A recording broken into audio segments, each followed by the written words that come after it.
Mau kemana, Bu? Mewawancara. Oh. Kita kan agak famous gitu Pak. Jadi kita mewawancara untuk komunitas JOS Peduli. Hari ini tentang komunitas entrepreneur dalam penanggulangan bencana. Tetap semangat, jalan lagi. Di mana wawancaranya, Bu? Oh, di RRI Surabaya Pro 1 FM ya, 99,2 FM. Oke. Kenapa nggak live aja? Pakai live Facebook dong. Melanjutkan perjalanan Surabaya sore ini pukul 16.30 hingga pukul 17 waktu Indonesia Barat, kami ajak Anda untuk mengikuti program Kentongan. Saya sudah share di media sosial Pro 1 RRI Surabaya berkaitan dengan tema kita, peran komunitas sosiopreneur dalam penanggulangan bencana. Dan saya tidak sendiri, ada narasumber yang sudah siap untuk kita ajak berbincang. Nanti Anda juga boleh ikut bergabung bersama kami, manfaatkan line telepon 5345474, 5347950 atau WA 08133114 kali 992. Sekalipun singkat, harapannya memang ada nilai yang bisa kita berikan kepada para pendengar. Langsung saja kita sapa terlebih dahulu, ada Kak Diana Harmoningsi STMM dari komunitas JOS Peduli. Selamat sore. Sore Mbak Sari. Apa kabar? Alhamdulillah, pulang agak serak ini, tahun baruan. Habis euforia tahun baru ya. Wah, ini semangat baru pastinya ya. Ya. Harapannya memang 2024 kita jauh dari yang namanya bencana ya. Amin, amin. Karena kemarin ada gempa Sumedang. Dengar berita lagi ada gempa dan tsunami Jepang. Iya. Wah, agak ngeri-ngeri sedap, tapi masyarakat memang nggak bisa menghindari yang namanya bencana. Betul. Hanya saja ada upaya-upaya dan waspadaan yang perlu kita tingkatkan. Begitu ya. Menarik ya untuk kita berbicara berkaitan dengan upaya penanggulangan bencana. Apalagi ini dengan komunitas sosiopreneur. Kita taunya itu entrepreneur gitu kan ya. Iya. Sosiopreneur ini apa sih Kak? Dan komunitas sosiopreneur ini bermula dari mana? Iya, kami ini komunitas JOS Peduli itu singkatannya Juragan Sosiopreneur Smanisda. Smanisda itu SMA Negeri 1 Sidoarjo ya. Kami para alumni entrepreneur ini berkeinginan membuat sebuah organisasi atau komunitas wadah yang santai gitu ya. Entrepreneur untuk bersifat sosial. Jadi sosiopreneur itu adalah wirausaha yang berwawasan sosial. Wawasannya sosial ini tujuannya itu tak sekedar meraih keuntungan gitu loh. Ya. Jadi keuntungan kami itu juga untuk kita manfaatkan masyarakat luas gitu. Nah, kebetulan karena di JOS itu ada 2 divisi, JOS Peduli dan JOS Akademi. JOS Peduli itu yang bidang kebencanaan. Oke. Jadi peran kami komunitas ini, tim entrepreneur yang bersifat sosial ini namanya JOS Peduli. Jadi sosiopreneurnya ini memang arahnya untuk kegiatan di penanggulangan bencana juga. Oke. Nah, saya rasa ini menarik karena saya baru 4 tahun belajar tentang sosiopreneur. Mungkin bisa diberikan gambarannya begitu ya. Sosiopreneur ini apa? Kalau tadi entrepreneur ya mereka-mereka yang berkecimpung sebagai Wirausaha. Ya, betul gitu kan. Tapi kalau sosiopreneur wah baru denger nih Iya, gitu kan ya. Ini apa Kak Dian? Jadi kami tuh para entrepreneur, kami masing-masing punya usaha nih. Ya. Komunitas kami nih ada yang mulai mikro, kecil, menengah sampai besar ya. Karena para alumni SMA Negeri 1 Sidoarjo itu ya tersebar se-Indonesia dan di luar negeri. Kami bekerja itu di 3 fase bencana, di pra bencana, di tanggap darurat dan pasca. Kebetulan kami di JOS Peduli memiliki divisi yang khusus menangani bencana. Ini pernah ke Lumajang kemarin, Oke. 3 tahun berturut-turut kan, yang APG dan sebelumnya Ya. erupsi. Kemudian kami juga pernah ke banjir di Pasuruan dan lain-lain. Tugas kami adalah bagaimana teman-teman entrepreneur ini paham bahwa kita tuh punya sumber daya, punya potensi yang bisa kita sumbangsihkan ke negara. Oke. Ya, jadi gini, entrepreneur itu kan punya gudang, punya kendaraan truk, punya dana tunai, punya apalah gitu produk yang dibutuhkan oleh pengungsi. Ya. Namanya penyintas sekarang kan, bukan pengungsi. Nah, penyintas ini kan punya daftar kebutuhan nih pemerintah. Teman-teman ini kadang nggak tahu harus kemana menyumbangkannya. Nah, kita wadahi. Ya. Saya lo punya usaha tentang kasur lipat, tentang mukena. Butuh nggak pengungsi kita penyintas ini? Oh, butuh. Di mana? Di titik ini, titik ini. Nah, itulah gunanya JOS Peduli. Di luar sana, sosiopreneur itu banyak, Mbak. Jadi teman-teman yang saya tahu ya, sependek yang saya tahu selama 3 tahun ini, ada yang keuntungannya itu 20% untuk sosial, ada yang 30%, ada yang 75%. Wow. Bayangkan. Jadi bukan hanya tentang bencana, mereka sosial tentang anak yatim, panti asuhan, tentang janda duafa, tentang manusia yang berdaya lah ya. Ya. Contoh ada janda yang diberi pelatihan agar dia menjadi mandiri. Oke. Karena anaknya yatim toh, Ya. suaminya meninggal. Nah, ini kita harus aware dan ya itu termasuk di pra bencana sebenarnya. Oke, Gitu. ya. Tapi ide ini terbesit dari mana ya? Biasanya kalau komunitas entrepreneur kan kongko-kongko gimana Betul, caranya dapat cuan. sama-sama dapat cuan, memajukan usaha gitu kan ya. Iya. Itu awal mula ide ini muncul dari apa? Sebenarnya kami semua aktivis sosial sebenarnya. Saya ada 2 panti asuhan, Mbak. Secara pribadi sama teman-teman membentuk panti asuhan juga. Terus kami berkecimpung kan lama-lama namanya sumber daya potensi itu kan habis ya. Misalnya kita datang nih ke sebuah tempat kita memberi bantuan apa kan cepat habis nih gudang kita kosong misalnya. Ternyata teman-teman yang lain punya. Nah, biar kita itu terekam dan terlaporkan dengan baik dan benar, kita laporanlah ke stakeholder. Kami ada SRPB Jatim toh, Sekretariat Bersama Relawan itu kita laporan. Kami ada JOS Peduli. Kami menginduk di situ. Oke, SRPB. Nah, kemudian SRPB kan menginduknya di BPD. Ya. Jadi mungkin ada beberapa pendengar di sini, saya minta kalau Anda seorang entrepreneur yang punya sumber daya dan potensi daya untuk membantu pemerintah di penanggulangan bencana, silakan untuk datang ke BPD setempat, boleh kabupaten kota ataupun provinsi, untuk memperkenalkan, Pak, saya punya truk sekian yang bisa dipakai, Pak, saya punya tenda besar yang bisa dipakai, Pak, saya punya tempat untuk pendidikan anak. Di beberapa teman entrepreneur sudah, Mbak. Oke. Contoh kemarin saya waktu ke Lombok nih, waktu gempa, itu ada yang teman-teman komunitas Suci itu ya Suci itu punya tenda besar-besar. Mereka itu entrepreneur. Ketika ada bencana jeder itu mereka langsung bangun tenda yang bisa kami pakai untuk sekolah darurat. Tenda yang besar-besar peleton itu. Jadi teman-teman entrepreneur, ayolah, kita ini punya daya, punya rezeki lebih, katakanlah. Termasuk teman-teman komunitas mobil. Ya. Saya prospek, Mas, kita butuh ngangkut nih ikan asin ke sana. Pernah ke Lumajang, 1 mobil ikan asin, Mbak, sekian karung gitu. Ya, jadi bawa ikan Dan asin. mereka mau. Ya mau, karena ada mobil kan. Karena kan orang itu punya sumber daya. Misalnya Mbak Sari nih punya kemampuan bikin baking ya, roti. Saya punya roti banyak, tapi nyumbangnya kemana? Karena cepat busuk kalau nggak segera disalurkan. Nah, itu kita wadahi. Makanya ada JOS Peduli itu. Kebetulan karena kemampuan kami hanya untuk alumni SMA Negeri 1 Sidoarjo, ini yang kita rangkul, tetapi beberapa teman relawan lain mau bergabung ya monggo. Itu tadi yang saya mau tanyakan, karena ini terbentuknya dari alumni SMA Negeri 1 Sidoarjo. Yes. Apakah anggotanya hanya melulu mereka-mereka di dalamnya saja atau sudah mulai luas begitu untuk anggota? Kalau anggotanya tetap alumni yang mengelola ya. Ya, tapi kalau untuk relawannya yang bergerak mau berangkat kita fasilitasi. Misalnya ada teman relawan, Mbak, saya punya tenaga saja wis. Saya mau berangkat atas nama JOS Peduli. Oke, ya kita ini koordinasikan, kita berangkatkan, gitu. Jadi ya namanya teman-teman entrepreneur ya punya usaha, kadang ya nggak bisa berangkat kan kalau ada bencana, tahu sendiri. Misalnya pabriknya ya nggak bisa ditinggal kan, kemudian usaha industrinya, usaha panci misalnya kan, ya nggak bisa ditinggal juga mesinnya kan. Nah, itu kita butuh teman-teman relawan di luar JOS Peduli. Contoh kemarin di Lumajang itu kita sekali kirim biasanya 50 dus air mineral, gitu ya, air minum. Kemudian 1 truk kemarin tuh tikar dan kasur lipat, mukena juga. Terus kita ada namanya buah, Mbak. Kita tuh seringnya itu 1 mobil box itu khusus buah, ada apel. Pokoknya kesukaan anak-anak, nggak harus pisang kan? Ada buah per, ada apel, ada anggur gitu ya. Untuk anak-anak pengungsi ya, penyintas itu senang kan mereka. Itu yang kadang kita nggak kepikir kan. Masyarakat kalau ngirim biasanya apa? Mie, air minum, ya kan? Roti kering kadang kan itu. Kita harusnya udah mulai mikir bumbu. Terus sambal-sambal itu kan butuh gitu loh. Nah, teman-teman pengusaha sambal-sambal ini saya prospek sambal pecel itu ngirim kalau misalnya 30 kilo kan lumayan. Untuk makan ya, untuk waktu di dapur umum mungkin ya, untuk bisa dikasih ke dapur umumnya gitu ya. Kan senang dapur umumnya, Mbak. Wah, dapat kiriman 30 kg sambal pecel gitu kan. Ayo. Nah, ini kan entrepreneur ini mereka punya sumber daya tapi kadang itu nggak tahu kemana gitu.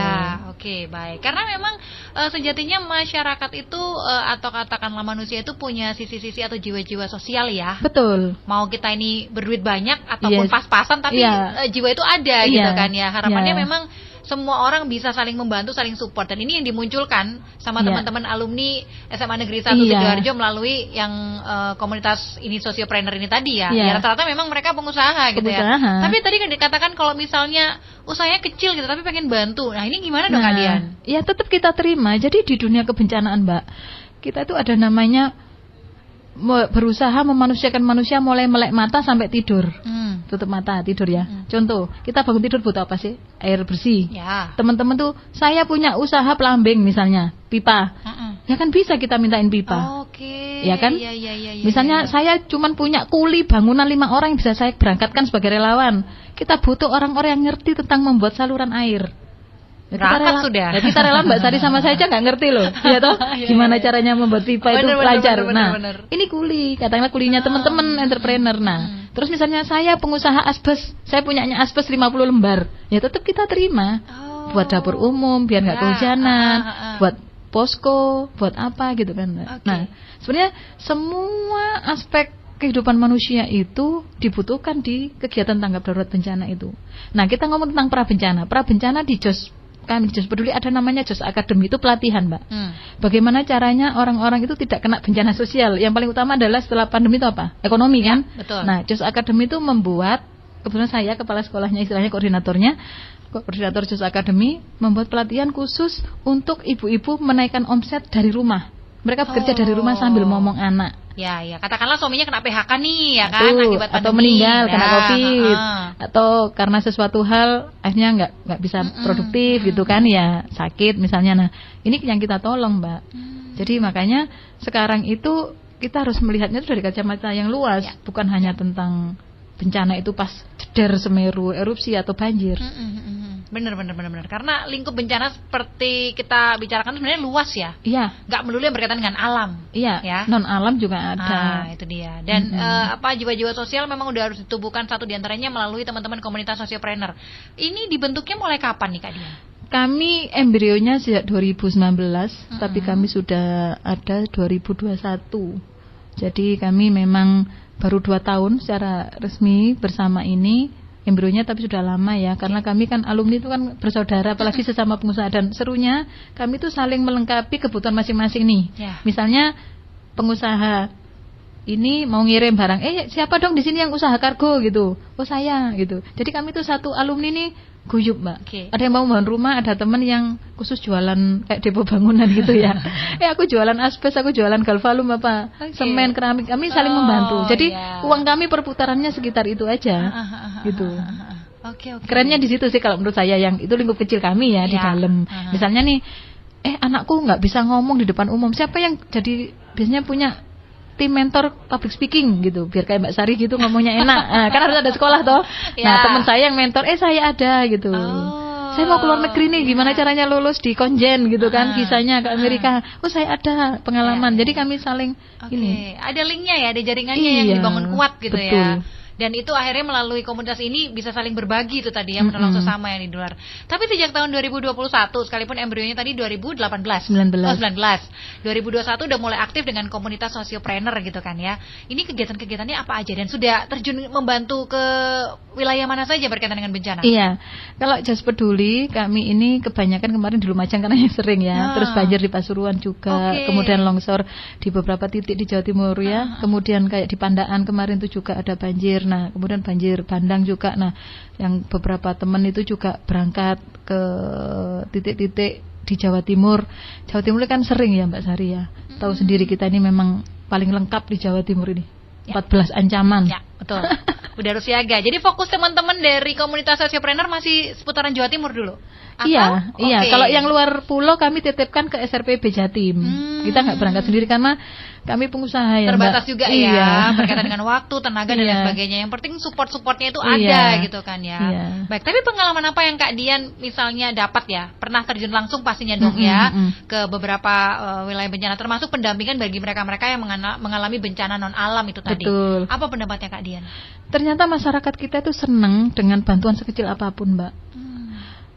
Kemarin yang saya terenyuh itu ada kita buka pelatihan tentang menaikkan omset membuat buket untuk wisuda, buket. Ya itu kan lagi tren ya sekarang ya. Bener. Saya buka pendaftaran tuh 50 peserta itu gratis, kami selalu gratis pelatihannya, insyaallah. 50 orang itu nggak sampai 3 jam penuh dan masih harus minta tambahan. Saya stop karena nggak cukup ruangannya, dan saya terenyuhnya apa? Ternyata itu 99% perempuan. Mereka itu pengen mendapat penghasilan sambil ngomong anak di rumah, dan ternyata itu bantuan yang luar biasa bagi beliau. Karena apa? Ilmu itu yang akan bermanfaat terus. Jadi bukan kita memberi beras, enggak kan? Itu tapi berhenti ilmu, sampai di situ aja ya kalau ilmu, itu. itu. Tapi kalau ilmu berguna. Terus kalau kita ke masyarakat desa nih Mbak, kayak kemarin waktu kami ke Lumajang, yang namanya anak kecil makan buah pir, ya mungkin bagi kita biasa. Tapi kalau di atas gunung, ya mohon maaf, belum tentu anak-anak itu paham. Ataupun ada, tapi itu kan mungkin dibagi sama saudara-saudaranya itu ya. Kita bawakan satu mobil, waktu itu ada apel merah, buah pir kayak gitu-gitu, Mbak. Bagaimana cerianya mereka gitu loh. Itu yang buat saya terenyuh, dan saya rasa teman-teman entrepreneur, ayolah. Kalau yang punya coklat, pernah ada pengusaha coklat ngirim coklat, Mbak, batangan yang kecil-kecil itu, senengnya setengah mati anak-anak. Ya mungkin bagi kita biasa. Ya itu. Terus apalagi nenek-nenek sepuh ya, kadang kita bawain sesuatu yang memorinya mungkin memori sudah lama gitu. Apa ya barang yang mungkin beliau nggak pernah tahu gitu ya. Dulu pernah ada di masa beliau muda, sekarang nggak ada. Itu sangat-sangat mengesankan. Sekedar tahu jarik ya, sewek loh, Mbak. Nah itu. Oh iya Nduk, saya nggak pernah ini, soalnya jauh kalau beli. Nah itu terenyuh gitu. Ya jadi memang pertolongan kecil itu sangat dibutuhkan, dan kadang nggak kepikir sih sama kita ya. Saya merinding loh. Oh iya, dijamin. Saya awal-awal ya nangis. Tapi karena memang apapun ternyata yang kita miliki ya, mulai dari ujung rambut sampai ujung kaki, tenaga atau apapun pengetahuan, kita punya, pengetahuan ternyata bisa loh ya kita bagikan gitu ya. Termasuk psikologi. Kami ada teman-teman yang ini kan punya sekolah khusus disabilitas, kebutuhan khusus, dan di entrepreneur ini di JOS itu beliau itu punya sekolah, kemudian pendampingan tuh anak yang trauma, jadi trauma healing. Itu juga butuh kasih sayang mereka. Kasih sayang aja lo dibutuhkan, Mbak. Ya, berarti apapun lah ya kita ini bisa berikan. Biasanya kalau ada bencana kita selalu mikir, kira-kira mau nyumbang apa ya gitu kan. Ganti pertanyaan sekarang, kayak Mbak Sari tuh, ayo manfaatnya apa di sana? Mbak Sari datang bawa begini, equalizer misalnya yang kecil itu, yang cuma 8 tombol itu misalnya ya. Siaran live sama mereka lu seneng, Mbak. Saya pernah loh sekali. Ya masa muda saya dulu penyiar. Masa muda umur 19 ya. Oh iya. Jadi bisa kok ya sebenarnya apapun gitu ya. Tapi bagaimana menggugah apa ya, kesadaran atau kemauan gitu ya. Karena kan entrepreneur di Surabaya, Sidoarjo, Jawa Timur banyak banget kan. Kalau mereka disatu padukan, itu kekuatannya sangat-sangat luar biasa. Mungkin itu tadi dimulai dari komunitas sosiopreneur dari SMA Negeri 1 Sidoarjo. Ini ada nggak sih? Kayaknya itu memang tugasnya RRI deh. Kan humas itu kan media. Jadi memang saya dihadirkan di sini, ada RRI begini kan, masyarakat nanti baru terpikir. Kadang mereka itu punya potensi tapi nggak terpikir, Mbak. Pernah kami ada namanya PAL ya. PAL itu sistem perlengkapan dan logistik. Di Jawa Timur tuh diundanglah para teman-teman entrepreneur yang gede-gede yang punya logistik, yang punya kapal-kapal kontainer dulu, Mbak. Ternyata beliau tuh seneng banget. Jadi kami ngirim ke Palu, kami ngirim ke Lombok lewat kontainer-kontainer itu, dan gratis. Saya nggak bisa sebut merek ya, karena beliau-beliau ini ya kami terima kasih banget relawan tuh. Ngirim pipa itu misalnya 900 lonjor ke Lombok. Ya kalau kontainer kan mahal, Mbak. Kami relawan bayarnya juga sayang uang tunai itu toh. Beli di Lombok juga nggak ada waktu itu segitu banyak. Akhirnya pipa itu lewat teman-teman yang punya logistik itu, apa istilahnya ya, kontainer-kontainer kapal itulah. Ekspedisi bahasanya kan. Baik. Kalau bicara tentang suka duka, sejauh ini lebih banyak suka atau dukanya? Sukanya itu karena kita bisa nolong ya sering merinding gitu ya, sering nangis. Dukanya itu kadang kita merasa kurang ya. Kita mau pergi gitu misalnya, kita kan ada titik jenuh, Mbak. Jadi ada namanya relawan juga punya trauma. Kayak saya itu nggak boleh lebih dari 7 hari, saya pasti stres. Karena di posisi saya kemarin kan di koordinator SRPB Jatim, jadi di posisi tanda kutip koordinator itu kan di posko yang istilahnya mengatur teman-teman, apa ya istilahnya, mengkoordinasikan. Jadi tingkat stresnya tinggi. Kalau saya lebih dari 7 hari itu saya bisa stres. Ya. Makanya dukanya itu kami itu ketika kami mau sudah pamitan, tugas saya selesai, kapan lagi kan harus balik. Di otak kami itu masih, ya Allah masih kurang ini, masih kurang gitu. Karena memang rasa sosialnya tinggi dan kepikiran apa yang mereka butuhkan ya, terbawa suasana mungkin di sana. Betul. Misalnya penyintas, ada anak-anak waktu itu tanah retak di situ Bondo ya, waktu itu di atas itu ternyata kita kurang itu di tikar lagi kasur lipat untuk baby. Mereka harus diterpal, itu kan di hati kita nggak tega ya. Jadi kita main rasa kayak kurang.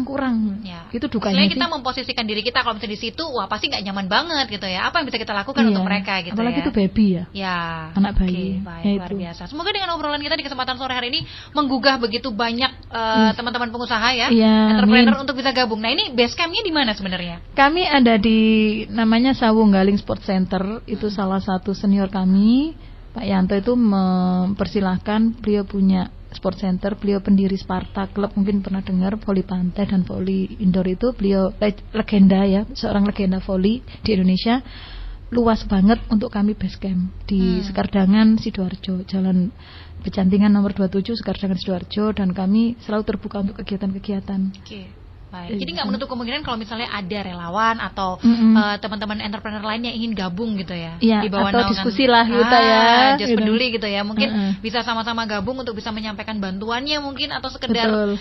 ide gitu Ide, ya, atau betul. ilmunya Iya, gitu ya, iya. karena masalah bencana itu tadi baik alam dan non alam ini menjadi pekerjaan rumah kita bersama ya, bukan Betul. sepenuhnya tanggung jawab pemerintah begitu Betul. ya. Bagaimana kalau kita masyarakat saling bantu, saling gotong royong, wah kita bisa lihat hasilnya gitu kan. Ya. Iya.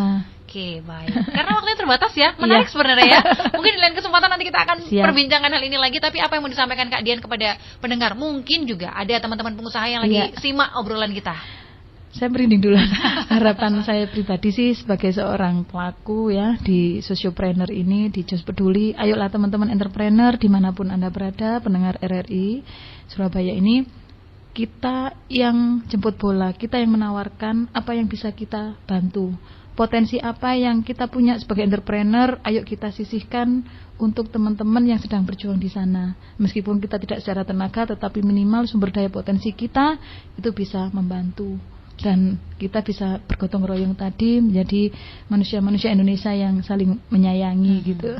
Sekecil apapun lah ya, kalau misalnya kita niat tolong, itu pasti berharga kok untuk mereka-mereka di sana. Betul. Mungkin ada juga yang bertanya gitu, kalau misalnya ingin mengetahui kegiatan dari komunitas Sociopreneur gitu ya, ada nggak sih kontak atau Instagram Iya, atau ada. media sosial lain yang bisa dikepoin gitu? Iya, kami di Juragan Jos, Juragan JOERAGAN. Oke, Jos. jangan lama ya. Iya, Juragan Jos itu di Facebook dan di IG kami ada. Kami posting terus kegiatan kami, baik pelatihan untuk yang peningkatan ekonomi dan pemberdayaan masyarakat, juga kegiatan-kegiatan yang berhubungan dengan bencana alam. Oke, baik. Semoga apa yang dilakukan teman-teman komunitas Sociopreneur SMA Negeri 1 Sidoarjo ini menginspirasi banyak orang ya, untuk Amin. sama-sama terjun, ikut membantu, memiliki jiwa sosial yang luar biasa, agar ya apapun beban saudara-saudara kita ini bisa kita tanggung sama-sama. Amin. Terima kasih Kak Dian untuk sharing-sharingnya. Semoga ini komunitas Sociopreneur bisa berbagi di lain kesempatan ya, Sama-sama, dengan hal-hal yang Mbak menarik Sari. lagi. Terima kasih, selamat sore. Tuntas sudah untuk program Kentongan sore hari ini. Kita akan jumpa lagi di program Kentongan lainnya yang pasti juga menggugah kesadaran kita bahwa yang namanya bencana, baik itu alam dan non alam, menjadi tanggung jawab kita bersama untuk sama-sama